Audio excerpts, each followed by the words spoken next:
It had been raining for 11 straight days in the Oregon Coast Range. The afternoon, a Marine came to pick up his father, the kind of gray, bottomless November rain that rots the world quietly from the edges in, and Adam Tate almost didn't notice when his dog refused to climb the porch steps.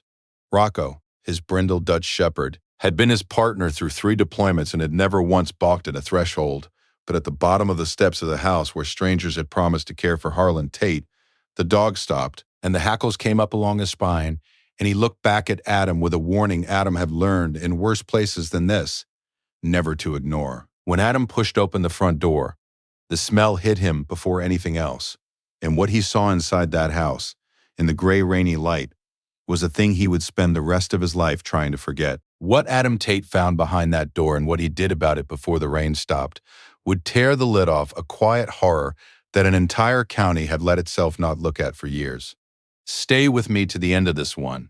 And if you're new to this channel, go ahead and subscribe now, because this is the kind of story we tell, and you'll want to be here for what comes next. To understand the guilt that put Adam Tate on that porch, you have to understand how he came to be away so long.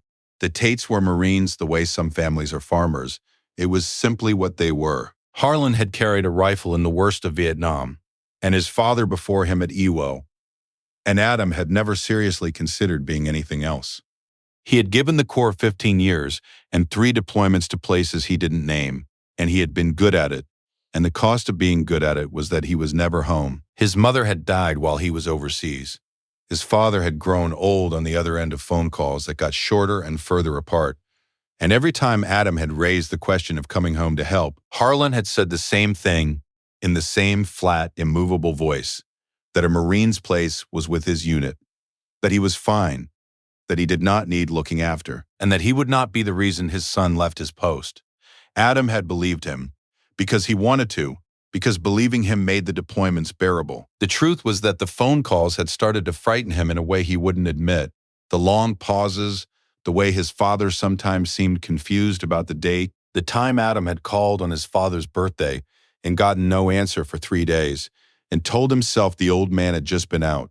He had been a continent and an ocean away each time the worry rose, and each time he had folded it down small and put it away, because there was a mission, because there was always a mission, and because his father kept saying go. There is a particular guilt that belongs to people whose duty is real and whose loved ones pay for it quietly, and Adam Tate had been carrying his for a long time before he ever drove up to Bracken. And so when Adam finally came off active duty and drove up to the little logging town to bring his father home to live with him at last, he came carrying a quiet shame he had not yet put words to.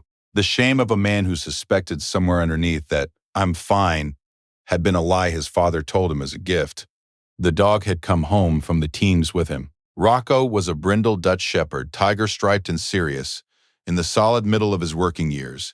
A dog who had cleared rooms and found things buried and never given a false alert in his life. He was not a soft animal, but he had a sense for what was wrong in a place before any human could name it, and Adam had staked his life on that sense more than once. Rocco slept against Adam's door and leaned into his leg on the nights the dark got loud, and the bond between them was the kind that does not need explaining to anyone who has had it. So when Rocco planted himself at the bottom of those porch steps and would not go up, every instinct Adam owned came awake. Is there an older person in your life you've been meaning to check on? A parent, a grandparent, a neighbor who's gone quiet? Don't wait the way Adam did. And tell me about them in the comments below. I read every one. The ones who say, "I'm fine," are very often exactly who this channel is for.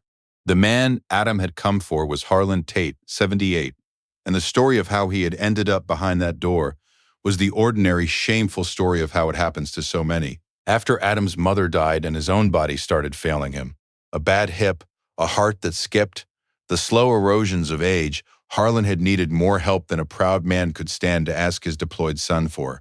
A hospital discharge planner, overworked and meaning well, had handed him a list. One name on it had room and a price he could afford on his pension and his small Marine's retirement. A place advertised as a homey, family-run adult care home out on a county road. It had looked fine in the daylight the one time Harlan saw it before he moved in. It was not fine. And Harlan Tate, who had never in his life asked anyone to come save him, had not told his son a single true thing about it, because the one thing he had left to give Adam was the freedom to serve without worrying. And he would have died in that house before he'd have taken that from his boy. He very nearly did. The woman who ran it was Donna Krell, and she had figured out a long time ago that there was money in the people nobody wanted.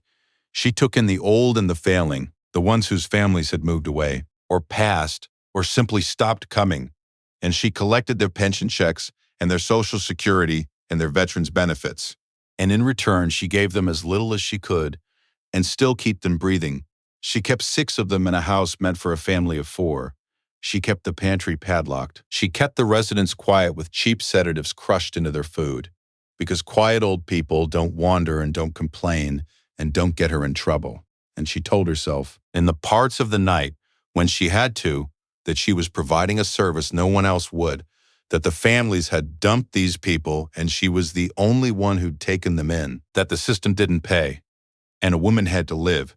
It is astonishing what a person can talk themselves into when the alternative is seeing themselves clearly.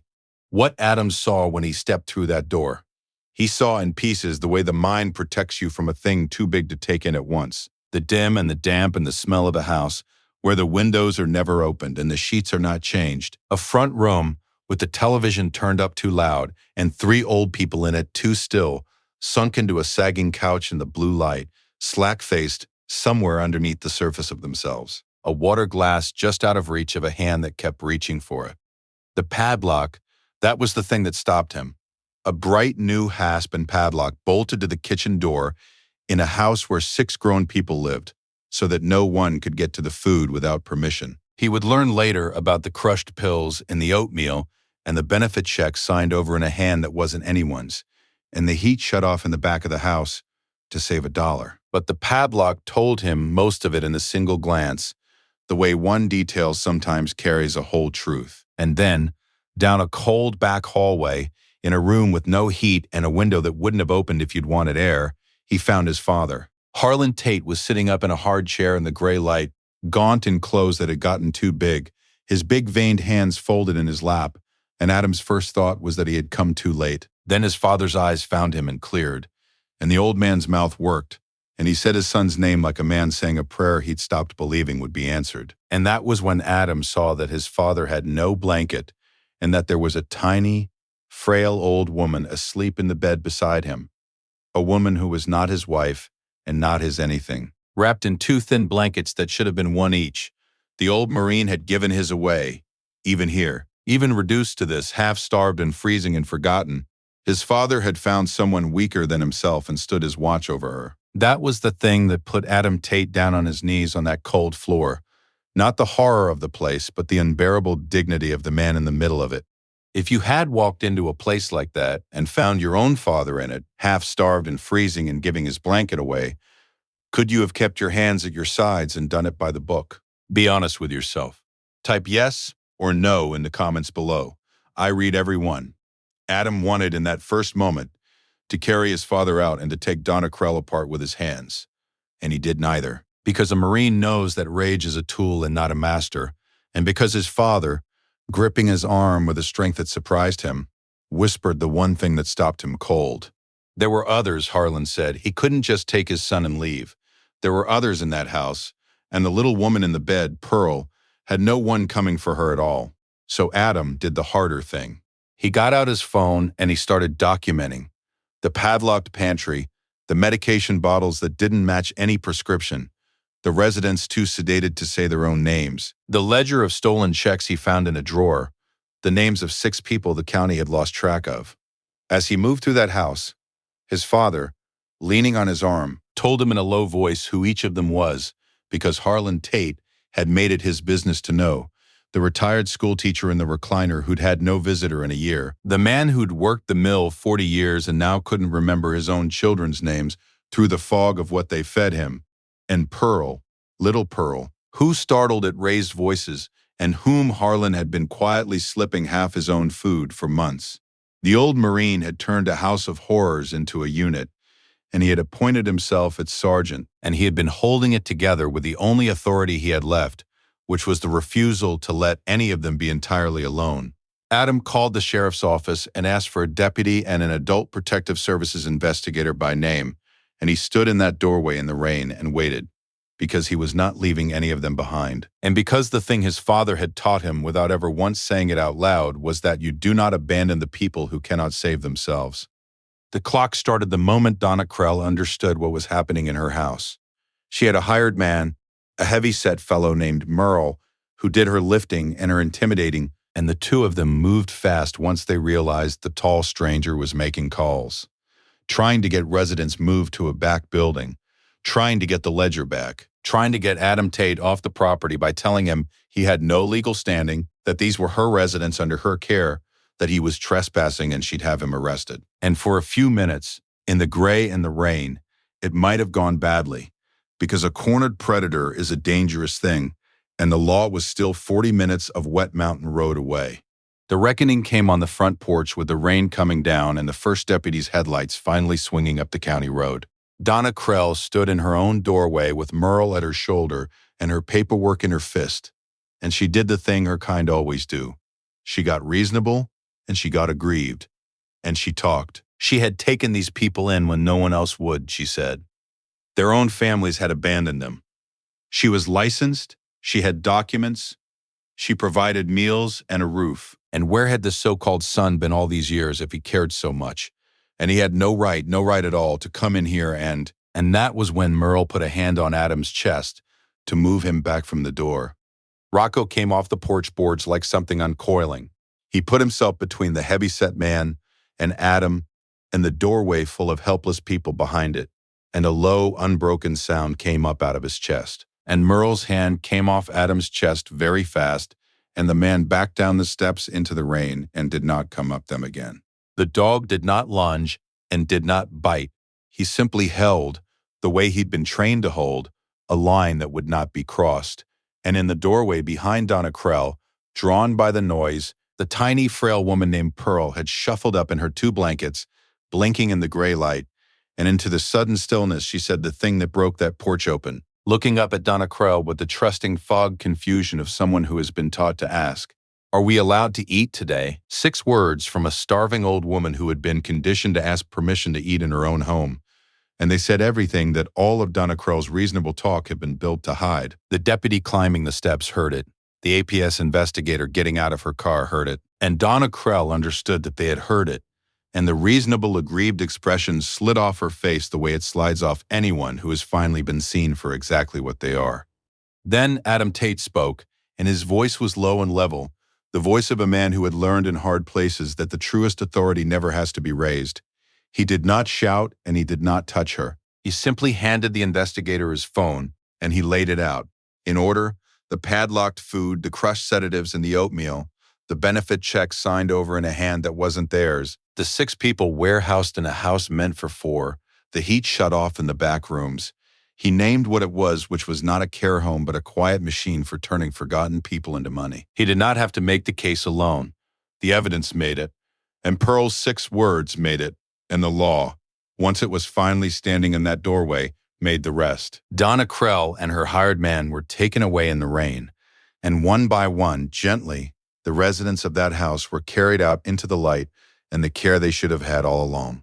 What happened over the following weeks moved through that rain-soaked county the slow, certain way the truth moves in small places, in the diner and the Grange Hall, and the little church with the leaking roof. Donna Krell's operation came apart entirely, and the investigation that followed found she had done it to others before, in other counties, and the families who had been told their parents were doing fine came forward, and a state office that should have been watching all along was made, at last, to watch. The 6 residents were placed in real care, their stolen benefits recovered as far as such things can be, and little Pearl, it turned out, had a great niece 3 hours away who had been told for 2 years that her aunt did not wish to see her, a lie Donna Krell had told to keep a paying body in a bed. And that great niece drove through the rain that same week and took Pearl home.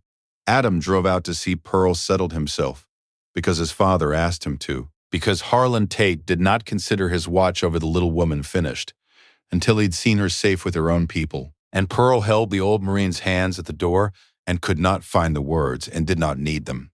The county that had let that house sit unexamined on its maps for years did some hard looking in the mirror after that. and a veterans organization that heard a Vietnam Marine had been among the warehoused, made sure the story did not quietly go away. There are turns in a life that feel less like coincidence than like arrangement.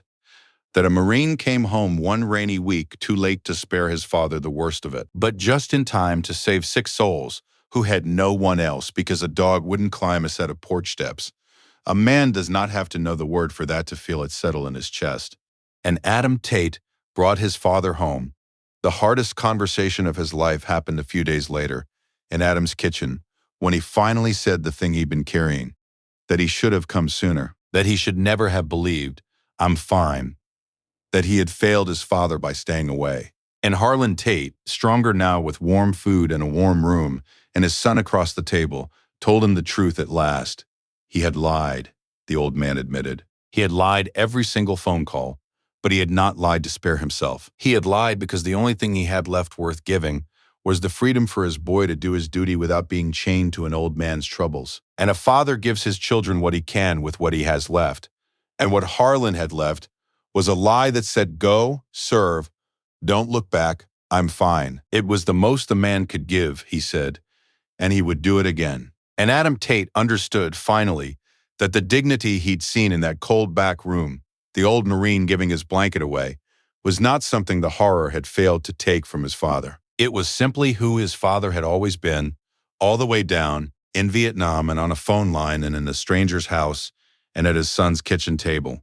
The watch he stood was the same watch. He had just never stopped standing it. On most evenings now, there are 2 Marines on the porch of Adam Tate's house when the rain finally lets up and the light comes back through the firs, an old one and a younger one. 3 generations of the same stubborn devotion sitting between them in the quiet, and a brindled dog asleep across the doorway, the one who knew before anyone that something was wrong. And who would not climb those rotten steps until his man came to stand beside him and see it too? What Adam Tate did was not extraordinary in the way we usually mean the word. He came home and he opened a door, and when he saw the horror behind it, he did not let his rage make him stupid, and he did not leave anyone behind. He stood in a doorway in the rain and refused to walk away, the way his father had taught him, without ever once saying it. The county had let itself not look at that house for years. A Marine and his dog looked. That was the whole of it. That was everything. This story is for every old soldier who told his children, "I'm fine," so they wouldn't worry, and for every forgotten person waiting behind a door that no one has thought to open. Is there someone you've been told is doing just fine whom you haven't laid eyes on in too long? Go and see for yourself. And in the meantime, tell me about them in the comments below.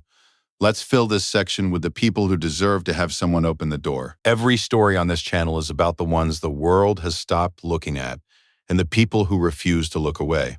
If that means something to you, subscribe so you're here for the next one. There are more of these stories to tell. And before you go, which moment in this one stayed with you the most? I'll see you in the comments.